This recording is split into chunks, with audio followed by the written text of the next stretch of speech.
programa Multimídia de hoje, vamos falar como a publicidade atua em diferentes tipos de mídia. E para comentar o assunto, estamos com o professor Laércio Ferreira. Em que tipos de mídia a publicidade atua? Olha, toda publicidade recebe investimentos da área de mídia, então não existe uma distinção. Ela pode ser a mídia impressa, pode ser a de rádio, a de televisão, pode ser mídia exterior, inclusive dentro de interiores, dentro de empresa, os próprios uniformes das empresas podem se transformar num investimento de mídia. Então não há distinção. O que há é a estratégia pertinente ao tipo de produto selecionada por uma equipe de profissionais. A mídia, ela realmente faz com que o público-alvo seja atingido por uma determinada anunciante. Ela exerce o principal papel. É através da estratégia de mídia que você determina qual o público-alvo, em qual horário, se a mídia é para segmento infantil, adulto, se existe um segmento ligado ao sistema automotivo, se é varejo. Então, são intensidades diferentes com o único propósito de gerar negócios e, consequentemente, auxiliar a economia ao fluxo natural de demanda de produtos e serviços.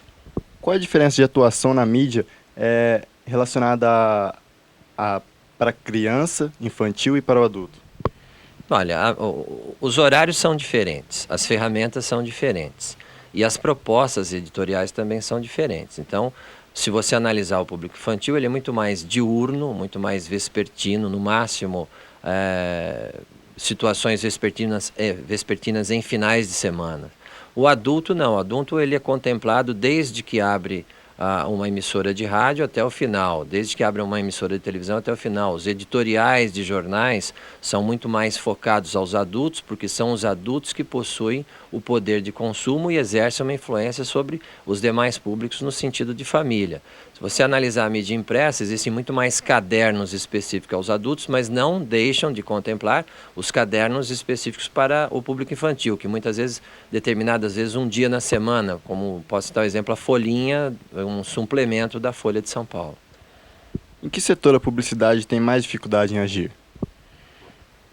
Eu não acho que a publicidade encontra nenhuma deficiência em nenhum setor econômico, até porque cada setor, em função da característica do produto, da característica de distribuição e a característica de consumo desse produto ou serviço, existe uma necessidade de um esforço diferenciado. Então, o que nós analisamos é que tipo de esforço, no sentido de esforço, qual a intensidade, o volume de inserções é necessário para cada segmento. Existem segmentos que necessitam de girar o dia inteiro em todas as ferramentas, tem um mix muito maior.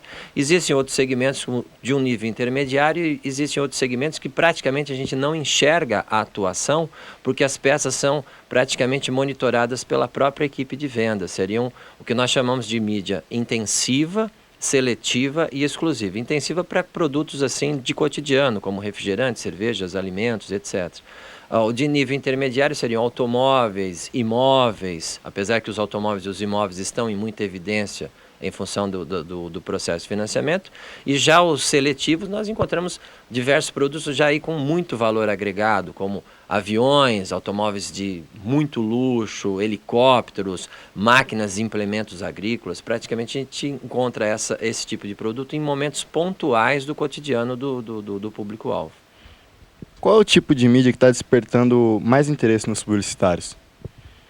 Para nós, todas as mídias são interessantes. O que é analisado é a história de uma empresa, a necessidade que ela tem ou de se posicionar, ou de lançar produtos, ou de reposicionar marcas e serviços. E a partir daí, nós selecionamos quais são as principais ferramentas, quais são realmente os principais motivos dela desenvolver uma campanha, e aí pode ser desenvolvido desde uma pequena peça de um ponto de venda, desde uma pequena peça de um elemento de venda de uma equipe de vendas, a um congresso, a um evento, a uma campanha específica na televisão, porque as pessoas imaginam que campanha publicitária e esforços de mídia são só aquelas que são pertinentes aos veículos de massa como televisão e rádio. Não, não é verdade.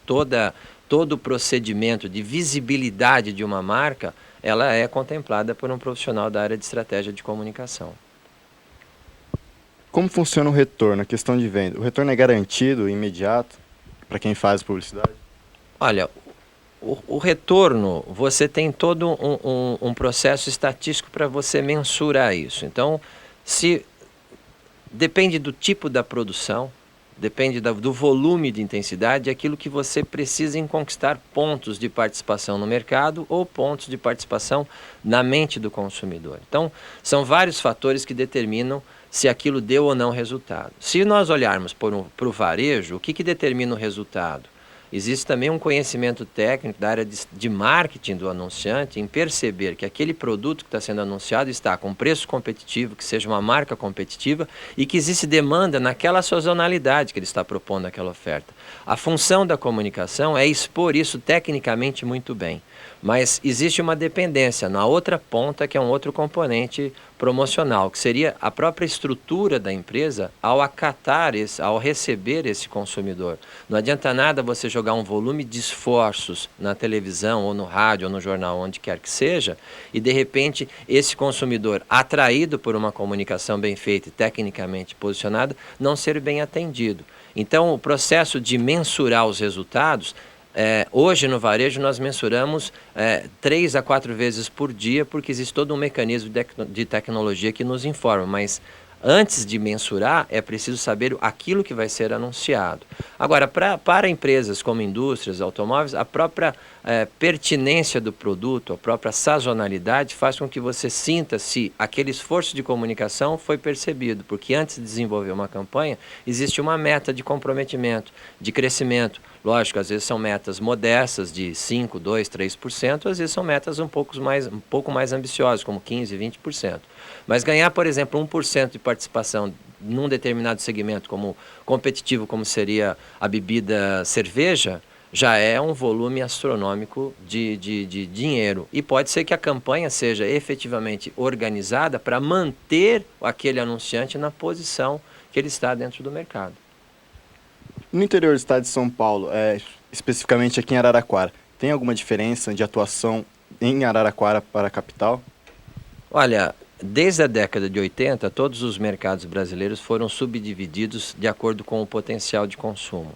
Então, a região de Araraquara é tão importante quanto a região de Ribeirão Preto, quanto é tão importante como a região Nordeste. Cada uma delas, existe um custo específico de veiculação. Os anunciantes e os estrategistas de mercado e da área de marketing e os estrategistas das agências de propaganda, os veículos, estão hoje já distribuídos em diversos segmentos. A região de Araraquara, que contempla Araraquara, São Carlos, Matão e demais municípios que compõem essa microrregião, hoje, para nós, estrategistas, funciona como um mercado teste, onde você tem um custo-benefício significativo, onde você pode monitorar experiências com pontos de vendas reduzidos, até para perceber e pesquisar se aquela campanha realmente vai exercer o retorno específico antes de você ampliar essa campanha para o Brasil, ou para um estado, ou para uma região um tanto quanto maior. Mas essa região aqui, central do estado de São Paulo, ela tem um índice de potencial de consumo significativo, contemplam aí próximo de 50 a 60 cidades, e é muito utilizada. Eu sempre que posso e recomendo para que se utilize. Ou a região de Ribeirão Preto como um todo seriam 105 cidades, ou dividimos essa região ou para o lado de cima contemplando Ribeirão Preto, ou para o lado de baixo contemplando Araraquara, São Carlos e Matão. O que é necessário para a campanha ser 100% eficaz? Primeiro, a campanha tem alguns pontos. Existe a expectativa do anunciante, que ele nos informa pelo briefing.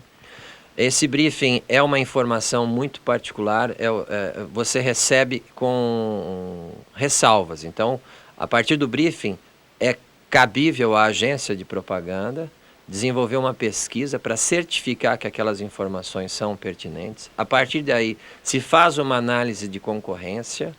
A partir dessa análise de concorrência, desenvolvemos um planejamento estratégico de comunicação, que seria o planejamento de campanha. A partir desse planejamento de campanha, que é o coração da campanha, é que existe o conceito, o posicionamento que deseja ser dado àquele tipo de produto ou serviço.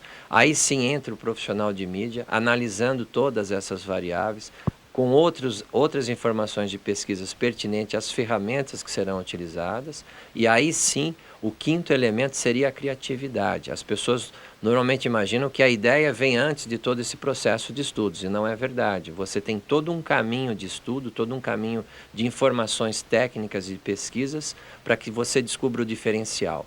Eu sempre falo que criatividade é obrigação do mercado publicitário.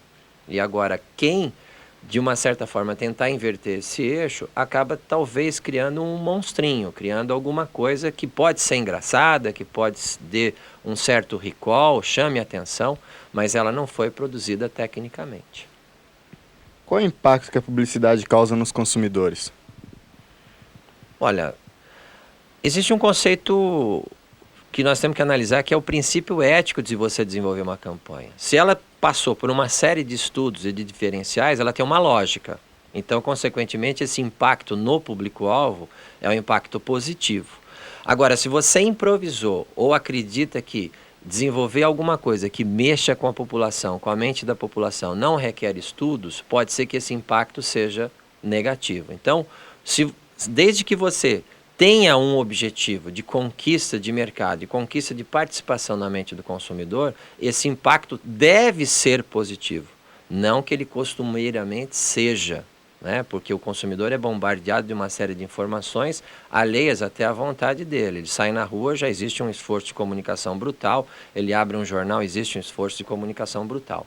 O que falta muito é bom senso, né? Falta muitos cuidados para que isso não ocorra, porque uma exposição errada de uma marca é muito difícil de você consertar. Mas eu observo no meu cotidiano que muitas empresas desconsideram isso que eu estou falando para você. Usam isso como se o consumidor fosse realmente uma máquina de consumo, fosse um caixa com um monte de dinheiro já aberto para consumir e ficam bombardeando com comunicações que não conceituam a marca e nem posicionam a empresa.